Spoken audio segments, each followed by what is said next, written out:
punta sa loob. Nako, sobrang haba. Sige lang, lalakarin natin to. Papunta dito.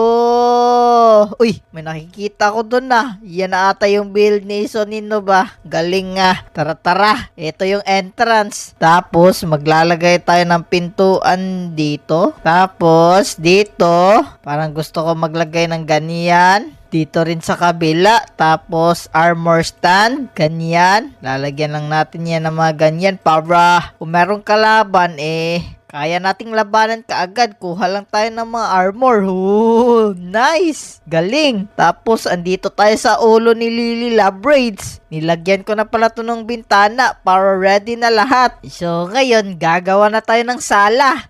Dito siguro natin ilalagay para mas maganda. Yan, lagay lang tayo dyan ng ganyan. Tapos, maglalagay tayo ng lamesa.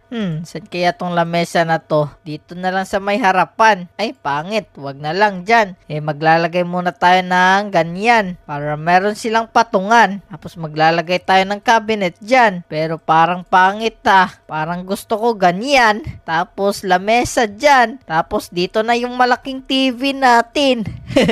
Angas. Maglalagay na lang tayo dito ng mga ganyan. Dito rin sa kabila. Oh, ang ganda-ganda na. Ang lupit-lupit pa. Tapos maglalagay tayo ng mga speaker dito sa may taas. Tapos lalagyan natin dito ng mga ilaw-ilaw para parang mas maganda talaga. Lalagyan lang natin yan ng trapdoor para hindi kita. Maglalagay lang tayo dito ng lamesa. Pati kandila. Tapos, ito ring lechong manok na to para meron silang pagkain habang nanonood ng TV. Tapos, maglalagay naman tayo dito ng painting. Yan, dalawa. Dito rin siguro. Oy, si Monkey pala to. Yan, ganyan. Gumaganda-ganda, no? Tara, baba na tayo. Kasi, ito na yung kusina natin banda. So, dito may daanan. Apakalalim nito. Tapos, niready ko na to. Ito na yung kusina natin. Lalagyan na lang natin to ng mga gamit. Tapos, sa baba naman, merong swimming pool. Pero mamaya na yan. So, unang gagawin natin, maglalagay tayo ng ref dyan. Tapos, lamesa dito. Tapos, hugasan ng kamay dyan. Cabinet naman dito. Tapos, ganyan. Lamesa ulit. Oh, lamesa ba yan? Cabinet pala. Tapos, ganyan. Tapos, sa taas naman, lalagyan natin ng parang ganito. Nabubulol-bulol pa ako.